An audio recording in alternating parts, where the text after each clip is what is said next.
Tekrar kanalıma hoş geldiniz. Bu videomda bir arkadaşımın anlatımıyla kilo vermenizi sağlayacak doğal yollarla hazırlanmış bir macun tarifinden bahsedeceğim. Öncelikle uyarmak isterim ki bu karışımın içerisindeki maddelerin sizlere zarar olup olmadığı hakkında, yani şeker hastası mısınız, tansiyon hastası mısınız? Öncelikle doktorunuza sorup ondan sonra kullanmanızı tavsiye ederim. Şimdi size böyle evde kendiniz uygulayacağınız bir şekilde güzel bir tarif vermeye çalışacağım.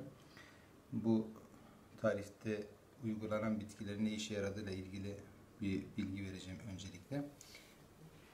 Öncelikle zerdeçaldan bahsedelim. Zerdeçal, karaciğer enzimleri üzerine olumlu etkisi olan bir bitkidir. Kanı temizleyici bir özelliği var.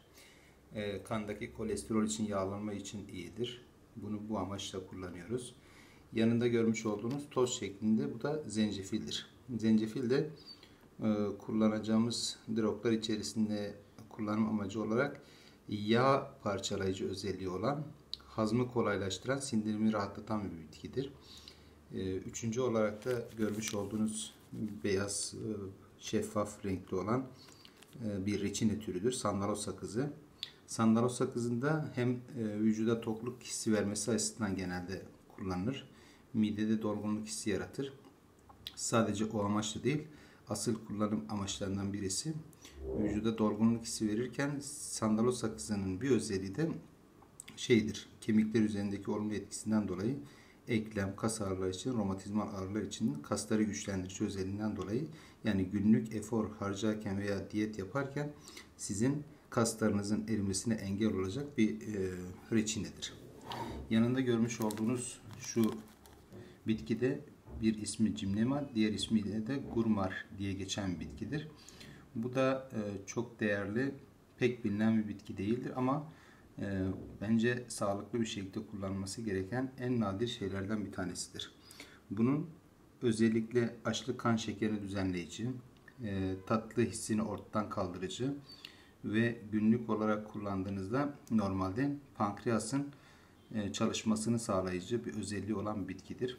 Bu da diyet ürünü olarak kullandığınız zaman sizin gün içerisinde gereksiz atıştırmalardan alıkoyar, tokluk hissi verir ve vücudun, pankreasının çalışarak insülinin normalde insülin üretmesini sağladığı için tatlıya düşkünlüğü olan insanlarda özellikle veya kötü huylu kolesterol olsun, kandaki yağlanma için ayrıca tavsiye edilen bir bitkidir. Yanında görmüş olduğunuz toz şeklinde öğütülmüş olan bitki de açlık otudur. Açlık otu Sinamekinin bir türevidir. Sinamekinin farkı, Sinameki normalde ishal yaparken, bağırsakları çalıştırırken bağırsak mukozasına zarar verir ve tahriş edici özelliği var. Aynı zamanda normalde çok büyük bir sancı yapar. Ama bunun özelliği sancı yapmadan, rahatsızlık vermeden aynı zamanda bağırsakları çalıştırır. Bir de genel kanı olarak metabolizmanın çalışmasıyla birlikte vücutta oluşan bir nevi detoks vazifesini yapmak için kullanılan bir bitkidir. Şimdi bunları ölçü olarak söylüyorum. Tek tek. Elimde ilk başta göstermiş olduğumuz zerdeçal 50 gram. Yanındaki zencefil 15 gram. Sandalos sakızı 50 gram. Gymnema, diğer ismiyle Gurmar bitkimiz 25 gram. Açlık otu da 15 gram. Bunun ölçeği.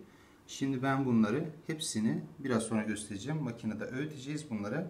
Ölçü olarak şöyle kavanozu gösteriyorum. 850 gram, yani piyasada 1 kilogram diye gösterilen kavanozların içerisine koyacağız. Destekleyici bitki karışımlardan bir tanesi kuşburnu marmelatı. Biz bunu hem kuşburnu marmelatı ile yapabiliriz bu karışımları, hem nar ekşisiyle yapabiliriz. Yani gerçek nar pekmeziyle veya keçi boynuzu pekmeziyle. 3 tane seçenekten de kişinin bünyesine göre, sağlık sorunlarına göre bilmekte fayda var. Şayet şeker rahatsızlığınız varsa kullanmış olduğunuz şey kuşburnu marmelatı değildi. Daha çok saf nar pekmeziyle bu karışımları bir araya getiriyoruz. Şeker rahatsızlığı olan ama kuşburnu marmelatı kullanmak isteyen insanlar, özellikle şeker düşüklüğü olan insanların kuşburnu marmelatı kullanmasında fayda var. Veya normal bir rahatsızlığınız yoksa Kuşburnu hem C vitamini açısından zengin olduğu için hem de bağışıklık sistemini güçlendirdiği için genelde kuşburnu marmelatını tercih edebilirsiniz.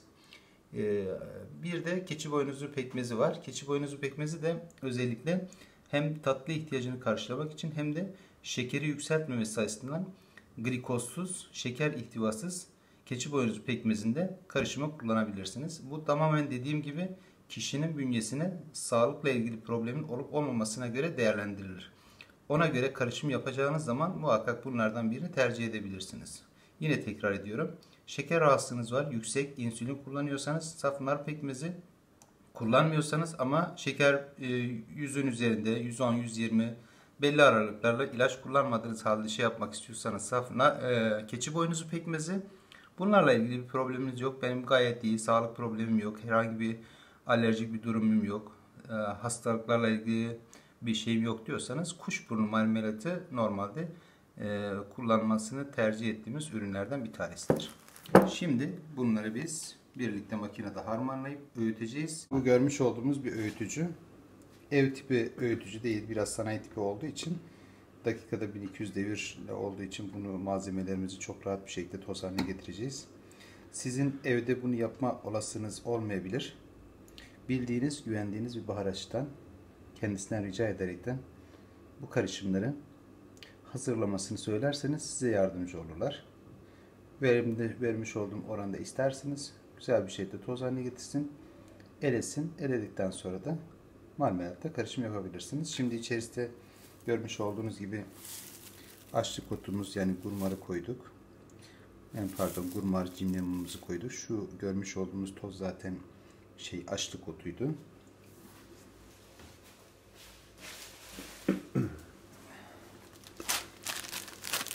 Sandaros sakızımızı ilave ediyoruz.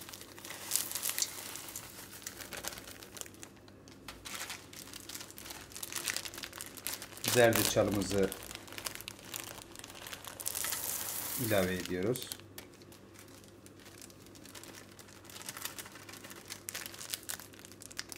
Bu da toz zencefilimiz. Bunu da ilave ediyoruz. Şimdi bunları öğüteceğiz. Bu bitkileri harmanlayıp toz haline getireceğiz.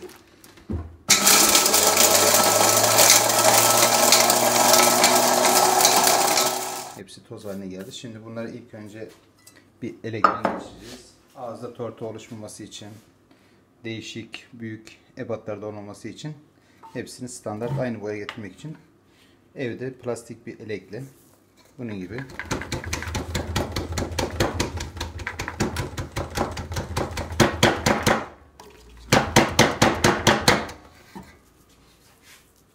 şimdi eleme işlemini yapıyoruz. Karışım yapacağımız tenceremiz burada. Bir de hassas terazi ile kuşburnu marmelatının miktarını ayarlamak için bunu kullanacağız. Birazdan ölçümümüzü yapıyoruz.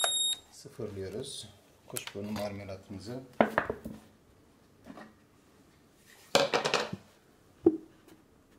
içerisine boşaltıyoruz.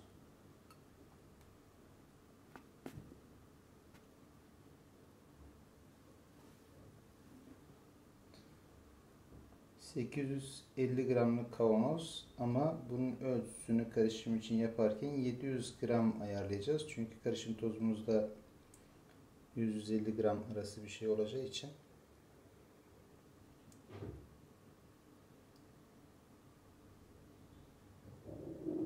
Evet, şöyle 720 bir 10 gram 5 gram önemli değil. Artı eksi fazla olabilir.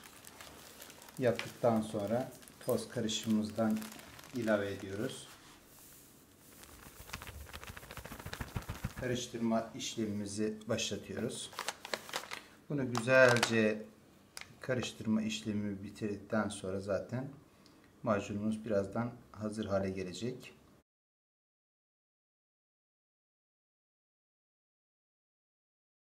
Asıl geldiğimiz noktada bu karışımın neye faydalı olduğu ile ilgili bir bilgilendirmekte fayda var. Bu karışımımız özellikle yaz sezonuna birlikte bayanların, erkeklerin göbek yağlarından kurtulmak için veya değişik yöntemlerle almış oldukları diyet ürünlere benzer muhteviyatta bir karışım. Bunun birçok ürüne göre farkı şöyle söyleyeyim. Bunu diyet için kullanıyoruz. Sağlıklı bir şekilde diyet yapmak istiyorsanız tabii ki diyet yaparken bu tamamen bir sihirli değnek değildir. Bunun farkında olmak lazım. İnsan vücut kütle endeksi olsun, yağ oranı olsun, bayan erkek farklılığında olsun, kilo boy farkı olsun, genetik özellikler olsun. Kesinlikle bu tek bir şekilde sihirli değnek olarak görmemek lazım. Ama genel muhteviyette kullandığınız zaman şunu göreceksiniz. Herhangi bir şekilde ekstradan bir ürün kullanmaya gerek kalmadan sağlıklı bir şekilde kilo vermenizi sağlayacak. Artı kilo almanızı engelleyecek. Sizi zinde tutacak. Metabolizmayı hızlandıracak. Yağ yakımını hızlandıracak. İdrarla yağ atımını hızlandıracak bir karışım olduğunu göreceksiniz. Karışımımızın en son hali bu şekilde dönüşüyor. Gördüğünüz gibi gayet güzel kıvamında. Peki bunu nasıl kullanacaklar? Evet, bunun kullanımını söyleyeyim en son aşama. Kavanoza doldurduktan sonra ağzını kapalı tutuyorsunuz. Normal serin bir yerde evde muhafaza edebilirsiniz. Çok sıcak ortamlarda ise dolapta muhafaza etmekte fayda var. Onun haricinde kullanımına gelelim. Kullanımı da sabah uyandığınızda aç karnına bir tatlı kaşığı alıp üzerine bir bardak normal su içiyorsunuz. Aynı işlemi akşam yine aç karnına bir bardak suyla birlikte bir tatlı kaşığı alıp yutuyorsunuz. Düzenli olarak bunu yapın. Başka bir işlem yapmanıza gerek yok. Lan malzemeleri gördünüz. Kıvamını gördünüz. Bu şekilde olması gerekiyor. Böyle olduktan sonra gönül rahatlığıyla bunu tüketebilirsiniz. Hem karaciğerinizi yormaz, hem kan değerlerinizi yükseltip düşürüp rahatsızlık vermez. Anemiye yol açmaz. Birçok ürün biliyorsunuz kullanırken anemik kansızlığa yol açıyor. Anemik kansız hastaları genelde diyet yapamıyor. Şeker hastaları dikkatli olması gerekiyor. Onunla ilgili bir problem oluyor. Ama bu üründe gördüğünüz gibi bu tür sorunlarla karşılaşmazsanız detaylı bilgi almak isterseniz kafanıza takılan bir şey olursa da sormaktan çekinmeyin. Elimizden gelen şekilde size yardımcı olmaya çalışırız.